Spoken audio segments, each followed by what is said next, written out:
Buenas noches. Doctor, buenas noches. Ok. Ve mi pantalla, ¿no? Ok. Entonces, desde el punto de vista fisiopatológico, debemos analizar algunas cosas, ¿no? Uno, los aspectos que dependen del huésped. Los aspectos que dependen del huésped. Dentro de los aspectos que dependen del huésped está el hecho de que entre el 3 al 6% de todas las poblaciones de cualquier tipo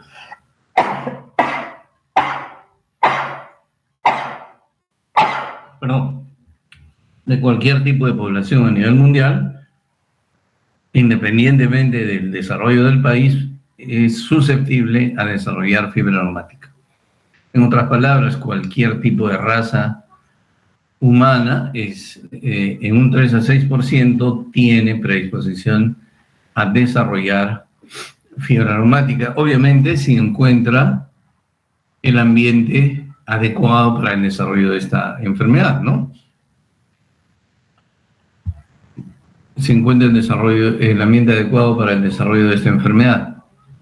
Bien, también se han visto desde el punto de vista genético existen, por ejemplo, anticuerpos relacionados con el anticuerpo leucocitario humano, anticuerpos que pueden caracterizar personas que son más susceptibles a la fiebre reumática aguda que otras, y además también existen dentro de estos antígenos del leucocitario humano, antígenos que confieren cierta protección a esta enfermedad.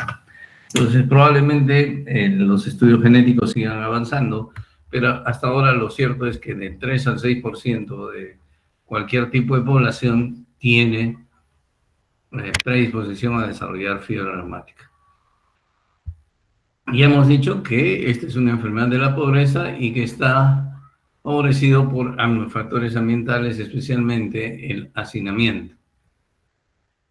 De factores que dependen del germen, el germen causante, está lo que antes se decía su reumatogenicidad, pero en realidad la reumatogenicidad parece no importar tanto. Habían cepas a las cuales se les atribuía una reumatogenicidad especial, es decir, una capacidad de producir fiebre reumática especial, pero aparentemente esta reumatogenicidad no está circunscrita, no está reservada para algunas cepas del estreptococo beta hemolítico del grupo A.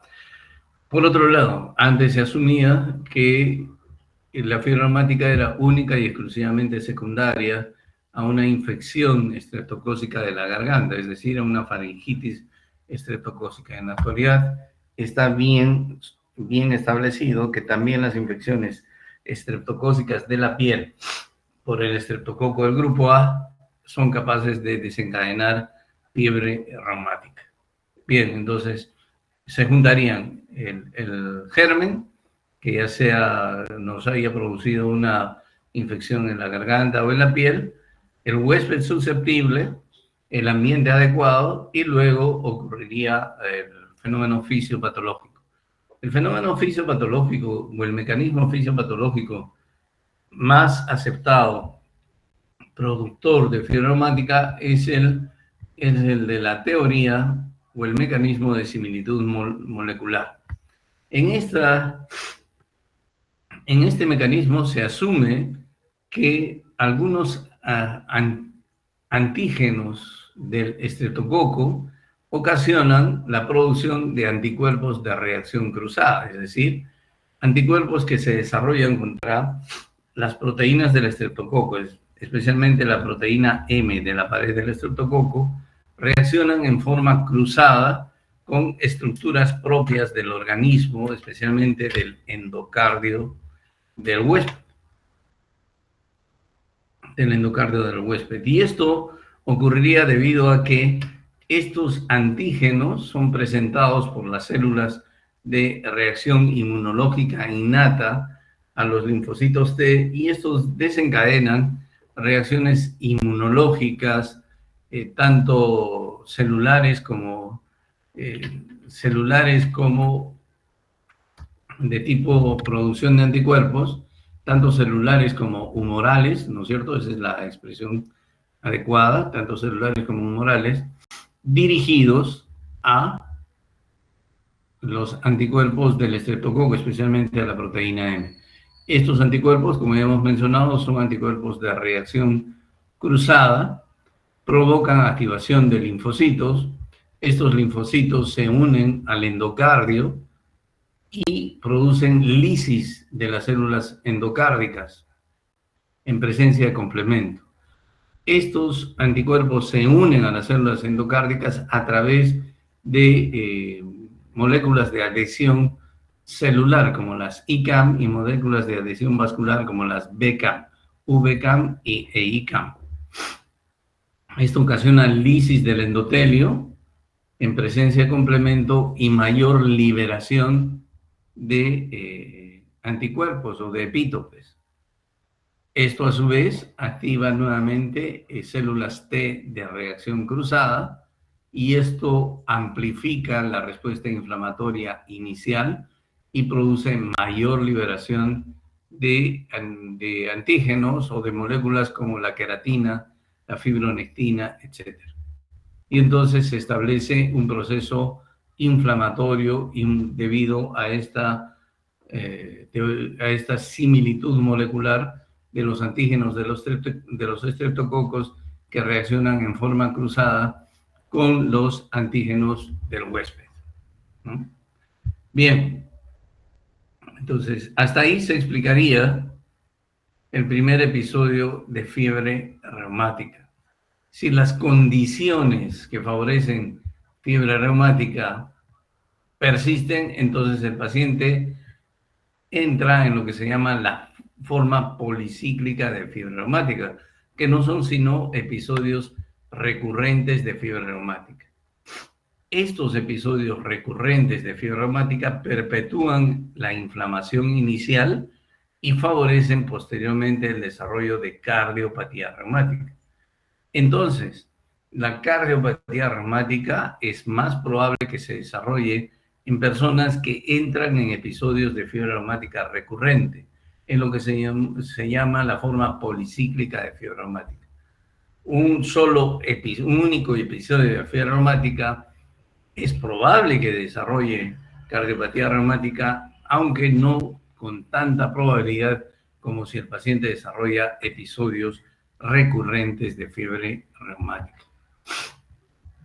En cuanto al cuadro clínico, cuando se puede obtener el antecedente de una infección, ya sea de la garganta, una faringitis estreptocócica, lo cual no es muy frecuente, la verdad, porque los pacientes suelen olvidar su episodio de faringitis estreptocócica y suelen asociarlo a un resfrío mal curado o a que pasaron un resfrío sin el menor tratamiento. Entonces, cuando se puede obtener el antecedente de una infección faríngea o de una infección de la piel, la fiebre reumática tiene un periodo de incubación de aproximadamente 3 semanas, pero esto puede variar entre 1 a 5 semanas. Más o menos el periodo de incubación, el periodo de latencia entre la infección y la aparición de los síntomas, una faringitis estreptocócica como en la diapositiva, o un problema infeccioso de la piel, es en promedio unas 3 semanas, entre 1 y 3 semanas, máximo 5 semanas. Las manifestaciones más comunes y conocidas como criterios mayores de fiebre reumática son, en primer lugar, la carditis. La carditis que puede tener un curso casi indolente, es decir, casi asintomático, y que suele tener más bien un periodo de incubación bastante prolongado, que puede ir de 6 semanas a 6 meses. La carditis se presenta entre el 50 al 75% de los pacientes. 50 a 75% de los pacientes, y se caracteriza por ser una pancarditis. ¿Qué quiere decir? Es decir, que se produce pericarditis, miocarditis y endocarditis. Una inflamación de las 3 capas del corazón, del pericardio, del miocardio y del endocardio. En la etapa aguda, la carditis produce una valvulitis fundamentalmente de la válvula mitral. Puede haber también valvulitis de la válvula aórtica, pero la afección más común es la inflamación de la válvula mitral, seguida por la afección de la válvula aórtica. La afección de la válvula tricúspide pulmonar no es común. La afección aislada de la válvula mitral es común, mientras que la afección aislada de la válvula aórtica no lo es. La valvulitis mitral aguda, la inflamación mitral aguda producida por la fibra reumática, se manifiesta más bien por una insuficiencia mitral. Con el tiempo, si el paciente entra en la forma policíclica de fiebre reumática, es decir, desarrolla episodios recurrentes de fiebre reumática, la válvula comienza a tener cambios